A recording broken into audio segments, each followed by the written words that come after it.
What are the deadliest diseases and what is it like to die from them? Today we're talking about end-stage liver disease. So I've seen hundreds of people die, and from what I've seen, the more you know, the more you're prepared, the better you will live, and the more peaceful you will die. So I have found that education about your specific disease or your loved one's specific disease will help you prepare, help you understand, help you decrease your fear about the disease, and help you advocate for yourself or your loved one during this disease process. Also, the more you know, the more you learn about this disease, the better symptom management you can have, which again, the better you will live, and then the more peaceful you will die. End-stage liver disease. First off, how does this happen? In general, on hospice, specifically for hospice, I'm talking about end-stage liver disease from either alcoholism, non-alcoholic liver disease, which does exist and does happen, and then any kind of cancer that's either liver cancer or metastatic cancer to the liver, meaning your cancer was somewhere else and then it spread to the liver and became end-stage. These are the main symptoms of liver disease while on hospice.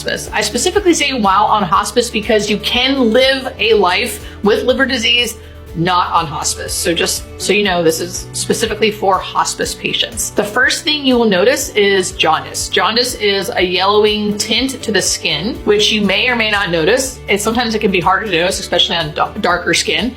Where you will really see it is on the sclera of the eye, so the white part of the eye. This is just something that you will visually see on yourself if you have liver disease, or on your loved one or your friend who has liver disease. It doesn't actually cause any pain or harm. It's just something you will notice. The only thing it may do is cause some itching. And of course, if you notice this on yourself or your friends or loved ones, do not self-diagnose yourself. Of course, go see a doctor. And just because someone may have jaundice or some kind of yellowing tint to their skin or to their eyes does not necessarily mean they have end-stage liver disease. This can mean a plethora of things. But what I'm specifically talking about today is end-stage liver disease on hospice. You will be jaundice. So the main thing you usually see with end-stage liver disease on hospice is something we call ascites. Ascites is fluid in the abdomen. This is massive. I mean, a lot of fluid. The person, male or female, will have fluid in their abdomen built up so much they will look 8 or 9 months pregnant. This is something that happens to everyone.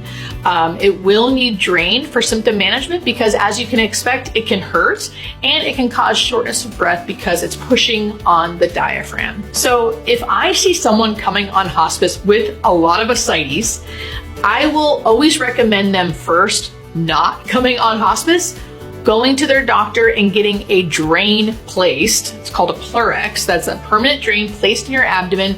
So when you come on hospice, we can drain that ascites in the home. If you're not on hospice, they usually have you go in every month or every 2 months to have that ascites drained while you're having a procedure. While you're on hospice, I would always recommend the drain being placed before you come on hospice so we can manage your symptoms in the home.